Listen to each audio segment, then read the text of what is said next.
ពីធ្នូមរតកជាអមតៈតចំនួននៃស្មារតីពួតដៃគ្នាបញ្ចប់សង្គ្រាមបង្រួបបង្រួមជាតិផ្សារជាតិឯកភាពជាតិសម្រាប់មាគ៌ាឆ្ពោះទៅការកសាងនិងអភិវឌ្ឍកម្ពុជារុងរឿងសម្រាប់សាសដតីថ្ងៃទី2ធ្នូអាចគ្រាន់តែជាថ្ងៃធម្មតាមួយក្នុងចំណោម365ថ្ងៃនៃប្រក្រតីតិនប្រចាំឆ្នាំប៉ុន្តែ2ធ្នូសម្រាប់ប្រទេសកម្ពុជាគឺជាថ្ងៃរបត់ប្រវត្តិសាស្ត្រដ៏វិសេសវិសាល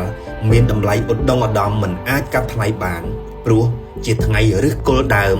នៃការរស់រានឡើងវិញរបស់ជាតិនិងប្រជាជនដែលនាំឲ្យមានសង្គមកម្ពុជាទំនើបបច្ចុប្បន្នដែលយើងកំពុងរស់នៅពោពេញដោយសេរីភាពសេចក្តីថ្លៃថ្នូរសន្តិភាពប្រជាធិបតេយ្យនិងការអភិវឌ្ឍមុនមានព្រះរាជាណាចក្រកម្ពុជាទី2ដែលសុខសាន្តត្រានដោយសពថ្ងៃនេះប្រជាជនកម្ពុជាគ្រប់រូបរួមទាំងអន្តរជាតិ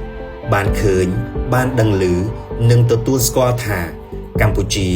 បានធ្លាក់ចូលក្នុងភ្នក់ភ្លើងសង្គ្រាមនៅដើមឆ្នាំ1970នៅពេលក្រុមលន់នល់សេរីម៉ាតាធ្វើរដ្ឋប្រហារទម្លាក់សម្ដេចព្រះនរោត្តមសីហនុពីព្រះប្រមុខរដ្ឋបិទបញ្ចប់សម័យកាលព្រះរាជាណាចក្រកម្ពុជាទី1រួចហើយ5ឆ្នាំបន្ទាប់កម្ពុជាបានធ្លាក់ចូលក្នុងជ្រោះវិនាសកម្មដ៏មហាអន្តរាយនៃរបបប្រល័យពូជសាសន៍ប៉ុលពតនៅថ្ងៃទី17មេសា1975ពួកខ្មែរក្រហមដ៏អប្រិយរិស្យាបានដាក់ចេញនៅនយោបាយដ៏ឆ្កួតលីលាបំផ្លាញសេដ្ឋកិច្ចសង្គមជាតិខ្ទេចខ្ទីខ្លាចជាផេះផង់ភ្នំឆ្អឹងសមុទ្រឈាមដោយកាប់សម្លាប់ប្រជាជនឯងធ្វើទរណកម្មយ៉ាងព្រៃផ្សៃបង្អត់អាហារស្លាប់អស់ជាង3លាននាក់លុបបំបាត់អ្វីគ្រប់យ៉ាងដកហូតអស់រលីងគ្រប់យ៉ាងពីប្រជាជនដែលនៅសល់តែសម្បកកាយរស់នៅក្នុងគុកឥតជញ្ជាំងយ៉ាងសែនវេទនាខ្លោចផ្សាជាទីបំផុតមិនធ្លាប់មានក្នុងប្រវត្តិសាស្ត្រមនុស្សជាតិដោយមិនអាចទ្រាំមើលភាពឈឺចាប់វេទនារបស់ប្រជាជនស្លូតត្រង់និងមហន្តរាយជាតិដែលពួកប៉ុលពតប្រព្រឹត្តនៅក្នុងកលៈទេសៈនោះមានអ្នកស្នេហាជាតិកម្ពុជាដឹកនាំដោយសម្ដេចហ៊ុនសែនសម្ដេចហេងសំរិនសម្ដេចជាស៊ីមនិងអិសរាជជនដ៏ស្មោះត្រង់ចំពោះជាតិជាច្រើនទៀតបានស្ម័គ្រចិត្តលះបង់យកជីវិតជាដើមទុនគៀកកម្លាំងស្នេហាជាតិចេញតស៊ូនិងបានពួតដៃគ្នាជាមហាកម្លាំងស្នេហាជាតិរួមមួយនៅតំបន់រំដោះភូមិជើងឃ្លូឃុំពីធ្នូស្រុកស្នួលខេត្តក្រចេះនាថ្ងៃទី2ធ្នូឆ្នាំ1978ដោយប្រកាសចេញមុខតស៊ូរំដោះជាតិជាផ្លូវការក្រោមទង់រណសេរីសាមគ្គីសង្គ្រោះជាតិកម្ពុជាដែលឈានទៅផ្ដួលរំលំរបបប្រល័យពូជសាសន៍ប៉ុលពតរំដោះប្រទេសកម្ពុជាបានមកវិញដោយជោគជ័យពីកណ្ដាប់ដៃបនបិសាចប៉ុលពតនៅថ្ងៃទី7ខែមករាឆ្នាំ1979ដោយក្រុងភ្នំពេញត្រូវបានរំដោះទាំងស្រុងនៅម៉ោង 12:30 នាទីនាំមកជូនប្រជាជនជាថ្មីនៅការរស់រានសិទ្ធិសេរីភាពសុភមង្គលសេចក្តីថ្លៃថ្នូរនិងអ្វីគ្រប់យ៉ាងដែលត្រូវបានដកហូតទាំងស្រុងដោយបង្ខំក្នុងរបបប្រល័យពូជសាសន៍3ឆ្នាំ8ខែនិង20ថ្ងៃដឹកនាំដោយប៉ុលពតរវាងថ្ងៃ17មេសា1975ដល់6មករា1979 8ឆ្នាំក្រោយរំដោះជាតិពីរបបប៉ុលពត2ធ្នូជាថ្មីម្ដងទៀតជាថ្ងៃពរជ័យនៃកម្ពុជា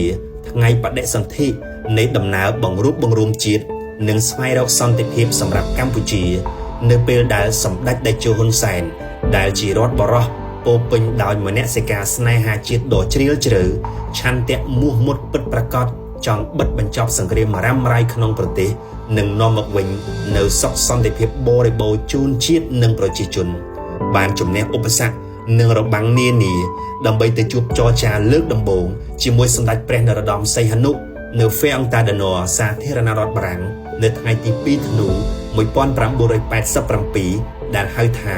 ជំនួបសីហនុហ៊ុនសែនលើកទី1គឺជំនួបនោះហើយជាមេពូជបង្កើតបាននៅពេលក្រោយមកកិច្ចព្រមព្រៀងសន្តិភាពទីក្រុងប៉ារីស1991ហើយបង្កើតនៅប្រព័ន្ធនយោបាយប្រជាធិបតេយ្យសេរីពហុបកដែលជ្រើសរើសមេដឹកនាំប្រទេសដោយឆន្ទៈប្រជាពលរដ្ឋតាមរយៈការបោះឆ្នោតសកលរៀងរាល់5ឆ្នាំម្ដងតាំងពីឆ្នាំ1993ក្នុងរបបរាជានិយមអាស្រ័យរដ្ឋធម្មនុញ្ញនៃព្រះរាជាណាចក្រកម្ពុជាទី2 ពីធ្នូគឺជាថ្ងៃប្រវត្តិសាស្ត្រដ៏ឧត្តមឧត្តមដែលយើងទាំងអស់គ្នាចងចាំគោរពដឹងគុណលើកដំកើងតជំនាន់មិនអាចបំភ្លេចបានពីធ្នូជានិមិត្តរូបនៃការរស់រានរបស់ជាតិនិងប្រជាជនឆ្លុះបញ្ចាំងនៅស្មារតីលះបង់ដើម្បីជាតិទឹកចិត្តស្នេហាជាតិបង្រួបបង្រួមជាតិឆន្ទៈមុខមុតកសាងជាតិកម្ពុជាពីធ្នូ47ឆ្នាំមុនរៀមច្បងយើងយកជីវិតជាដើមទុនដើម្បីតស៊ូរំដោះជាតិពីរបបប្រល័យពូជសាសន៍ប៉ុលពតដ៏ព្រៃផ្សៃសពថ្ងៃជាតិមានសន្តិភាពឯកភាពជាតិឯកភាពទឹកដីប្រជាធិបតេយ្យការអភិវឌ្ឍក្រោមម្លប់ដ៏ត្រជាក់នៃអង្គព្រះមហាក្សត្រនៃយើងបន្តមរតកសម្បជញ្ញៈស្នេហាជាតិកសាងជាតិតាមរយៈការប្រមូលផ្ដុំពូនជ្រុំនៅរាល់គំនិតប្រាជ្ញាមនសិការស្មារតីសម្ភារៈនិងអ្វីៗដែលយើងអាចធ្វើបានដើម្បីរួមគ្នាកសាងជាតិកម្ពុជាឲ្យកាន់តែរីកចម្រើនជឿនលឿនរុងរឿងសុភមង្គលជាពិសេសសម្រេចឲ្យបានចក្ខុវិស័យកម្ពុជា2050ខ្មែរធ្វើបានយើងជឿជាក់លើកម្ពុជាឆ្ពោះទៅមុខ